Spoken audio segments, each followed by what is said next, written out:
అందరికీ నమస్తే. సీఎం రేవంత్ రెడ్డి గారు అసెంబ్లీ వదిలేసుకొని అసెంబ్లీలో గవర్నర్ ప్రసంగం 2 రోజులు డుమ్మా కొట్టి ఢిల్లీ పోయారు. ఎందుకు పోయారు ఢిల్లీకి? ఎన్నిసార్లు పోయినా ఢిల్లీకి తెలంగాణ కోసం అన్నారు కదా. బట్ ఢిల్లీలో ఏం జరిగింది? ఈ కేరళ స్టోరీ ఏంది? అసలు రేవంత్ రెడ్డి బిజినెస్ మ్యాన్ అవతారం ఎత్తిండా? ఇవన్నీ బయట కనిపిస్తున్నాయి. ఆ, ఆయన పోయిండు. నిన్న మల్లికార్జున ఖర్గేని కలిసిండు.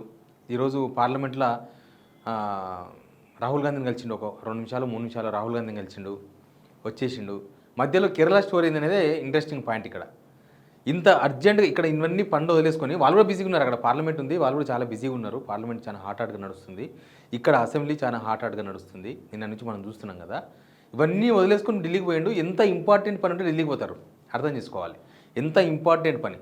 వేమనందన్ రెడ్డిని పోయి పరిచయం చేయడమే ఇంపార్టెంట్ పనా? ఆడ గంటలు గంటలు ఎవరి కోసం వెయిట్ చేసిండు? అసలు ఏం జరిగింది, ఏం జరుగుతుంది, ఏం మాట్లాడుకుంటున్నారు, అన్ని అంశాల మీద మాట్లాడదాం. సబ్స్క్రైబ్ చేయండి, షేర్ కూడా చేయండి. నిజానికి ముఖ్యమంత్రి ఢిల్లీ పోవడం అనేది చాలా పరిపాటిగా మారిపోయింది. శ్రీధర్బాబు చెప్తున్నాడు, మా హైకమాండ్ ఉంటుంది, పిలిచినప్పుడల్లా మేము పోవాలి, పిలిచినప్పుడు పోకపోతే ఇంకా పదవులు పోతాయని అర్థం. దానికి ఖచ్చితంగా పిలిచినప్పుడు పోవాల్సిందే మేమని. కానీ హైకమాండ్ పిలవకపోయినా, హైకమాండ్ ఎన్నిసార్లు పిలుస్తుంది? 66 సార్లు పిలుస్తుందా? 30 సార్లు పిలిచి ఉండొచ్చా? వాళ్ళు ఒకసారి 2 సార్లు పిలిస్తే పిలిచి ఉండొచ్చు, లేకపోతే లేదు. కానీ రేవంత్ రెడ్డి ఇక్కడ నుంచి ఒక కాజ్ తీసుకొని పోయాడు. ఏంది? వేమనందన్ రెడ్డి నెంబర్ పెట్టుకొని పోయాడు. మొన్ననే కొత్తగా ఎంపీ అయ్యాడు కదా, ఆయన తీసుకొని పోయి పరిచయం చేసిండు. అంత అర్జెంటుగా పరిచయం చేసిన అవసరం అయితే ఏందో తెలియలేదు. అంత అర్జెంటుగా పోయి కలవాల్సిన అవసరం ఏం లేదు. ఎందుకంటే ఆయన ఎప్పుడో ఏప్రిల్ 10 తర్వాత ప్రమాణ స్వీకారం ఉంటుంది, చాలా టైం ఉంది. కానీ ఇక్కడ అసెంబ్లీని కూడా వదిలేసి గవర్నర్ తీర్మానానికి ధన్యవాద తీర్మానం 2 డేస్, నిన్న ఈరోజు. ఈ 2 డేస్ ఎక్కడ రేవంత్ రెడ్డి లేడు. 2 డుమా కొట్టేసిండు. వాళ్ళ ఎమ్మెల్యేలు వాళ్ళ మినిస్టర్లు అంతా చేతులు ఎత్తేసిండ్రు. వన్ సైడ్ బ్యాటింగ్ నడిచింది మొత్తం అసెంబ్లీలో. ఓ పక్క కేటీఆర్, ఓ పక్క Harish Rao, full one side batting. అసలు ప్రభుత్వం నుంచి స్పందనే లేదు. అంటే ఇంత ఇంపార్టెంట్ అకేషన్ వదిలేసుకొని పోయినాడికి. అయితే కేరళకి ఏదో సంబంధం ఉంది, మీకు అందరికీ తెలుసు కేరళకి ఏం సంబంధం ఉందో. ఆడ పోయి ఏం చేసిండు? నిన్న మల్లికార్జున ఖర్గేని కలిసిండ్రు. తర్వాత ఈరోజు 11 గంటల నుంచి పార్లమెంట్లో క్యాంటీన్లో వెయిట్ చేసిండు రాహుల్ గాంధీ కోసం. లాస్ట్కి ఈయనకు 1 గంటకు ఫ్లైట్ ఢిల్లీ నుంచి హైదరాబాద్కి. 12:45కి ఎప్పుడో ఇట్లా పోయి ఒక 2-3 నిమిషాలు కలిసి బయటకు వచ్చిండు అంతే. అంటే అంత ఫ్రీగా ఉన్నాడు, ఏం పని లేదనమాట. ముఖ్యమంత్రికి ఏమీ పని లేదు, ఉత్తగా తెలంగాణ పేరు చెప్పుకొని ఢిల్లీకి పోతున్నాడు. ఇంకా దీనిలో కేరళ ఇన్వాల్వ్మెంట్ ఉంది. బిజినెస్ మ్యాన్, అందుకే చెప్తున్నా, Mahesh Babu cinema business man గుర్తుందా? ఆ క్లైమాక్స్ సీన్ జరుగుతుంది అనిపిస్తుంది ఇక్కడ. కేరళకు 1000 కోట్ల రూపాయలు, అది ఓపెన్ సీక్రెట్. రేవంత్ రెడ్డి బయటకు వచ్చి చెప్పిండు కాబట్టి ఇక దాన్ని మనం వాళ్ళు ఎవరు ఖండించలేదు కాబట్టి అది నిజమని అనుకుంటున్నారు అందరు కూడా. 1000 కోట్ల రూపాయలు వాళ్ళు డబ్బులు ఇచ్చి ఊకుంటారా? మొదలే బిజినెస్ మ్యాన్ ఏం చేస్తారు? కేరళ నుంచి ఆశావాహులు హైదరాబాద్కి వచ్చి రేవంత్ రెడ్డితో సమావేశం అవుతారట, కలుస్తున్నారట మధ్యలో ఈ మధ్య. అంటే టికెట్ ఆశావాహులు, అర్థమైంది కదా, బిజినెస్ డీల్. వాళ్ళు వచ్చి రేవంత్ రెడ్డిని కలుస్తున్నారు. రేవంత్ రెడ్డి పోయి కేసీ వేణుగోపాల్ని కలిసిండు. కేసీ వేణుగోపాల్తో మల్లికార్జున ఖర్గే అవన్నీ ఓకే, పరిచయం చేయడం అదంతా ఓకే, అది అవసరం లేకుండా చేసిండు. కానీ ఇక్కడ కేసీ వేణుగోపాల్, కేసీ వేణుగోపాల్తో చర్చలు జరిగినాయి. మామూలే కదా. అంటే పైసలు పంపుతున్నప్పుడు అభ్యర్థులను కూడా నేను కోరుకునే అభ్యర్థులకు ఇవ్వాలని చెప్తుండొచ్చు బహుశా. ఉత్తగా ఎందుకు చెప్తారు? వాళ్ళు ఎందుకు గెలుస్తున్నారో మీకు అర్థమైంది కదా. ఇక హైదరాబాద్లో బిజీగా ఉండే ముఖ్యమంత్రి ఇక్కడ సొంత పార్టీ ఎమ్మెల్యేలు కలుద్దామంటే టైం లేదు. ఆయనే చెప్పిండు మొన్న, మా ఎమ్మెల్యేని ఇప్పటి నుంచి కలుస్తా, ఇప్పటి నుంచి ఎమ్మెల్యేలకు టైం ఇస్తాను. కానీ కేరళలో టికెట్లు ఆశిస్తున్న కాంగ్రెస్ అభ్యర్థులు మాత్రం హైదరాబాద్కి వచ్చిపోతున్నారు. ఎందుకు వచ్చిపోతున్నారు? టికెట్ల కోసం వచ్చిపోతున్నారు. టికెట్ల గొడవ ఏంది? అసలు రేవంత్ రెడ్డి ఎట్లా ఇప్పిస్తాడు టికెట్లు? రేవంత్ రెడ్డి 1000 కోట్లు ఇస్తున్నాడు.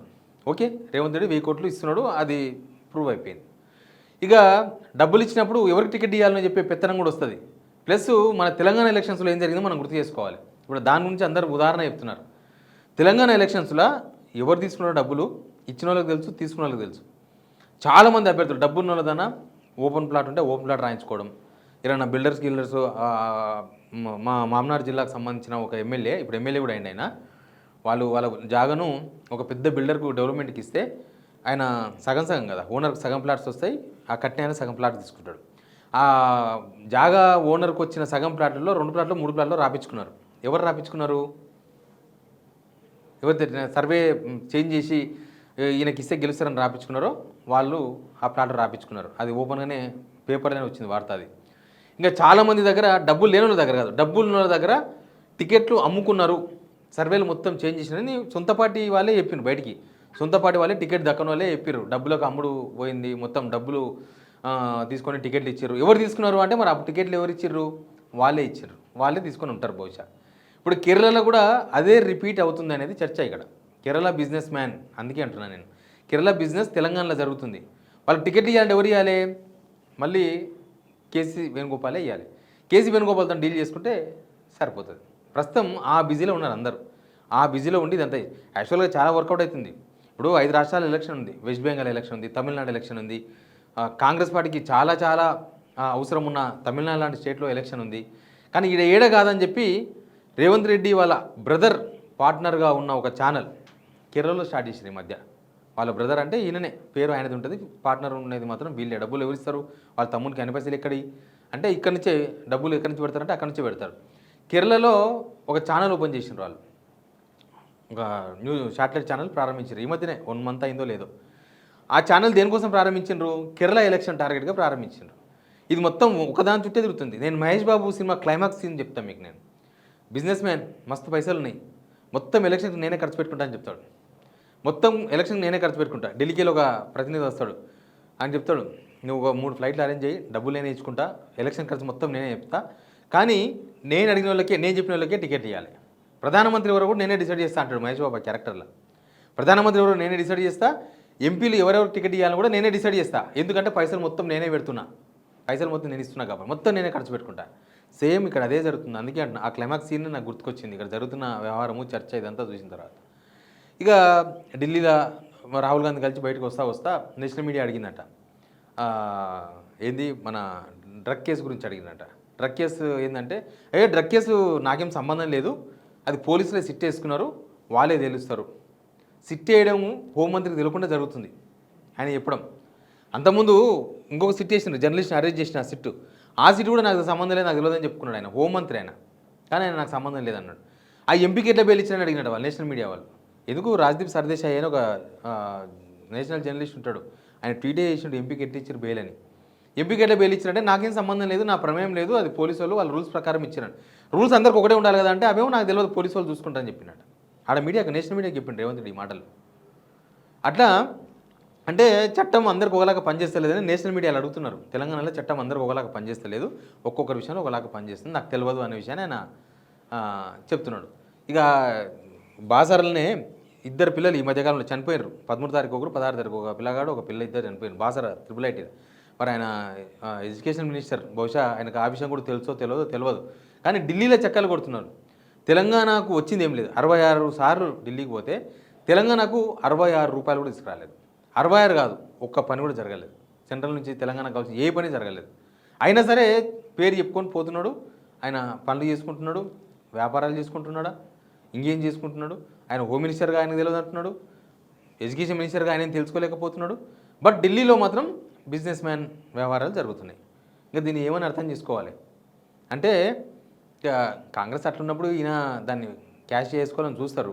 కాంగ్రెస్ ఏం చేస్తారు, వాళ్ళెవరు ఇప్పుడు తడి ఆరిపోయింది కదా, వాళ్ళ హైకమాండ్ దగ్గర తడి ఆరిపోయింది, ఏం చేయడానికి ఏం లేదు, పైసలు ఇచ్చి తోడే మనగాడు, పైసలు తెలంగాణ పైసలు పోతున్నాయి, ఆ విషయం ఓపెనే.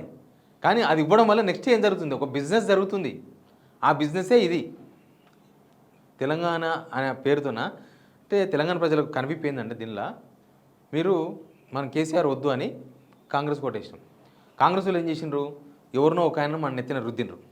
మనమేం రేవంత్ రెడ్డి పేరు మీద ఏం ఓట్లేలే కదా, మన నెత్తిన రుద్దిండ్రు.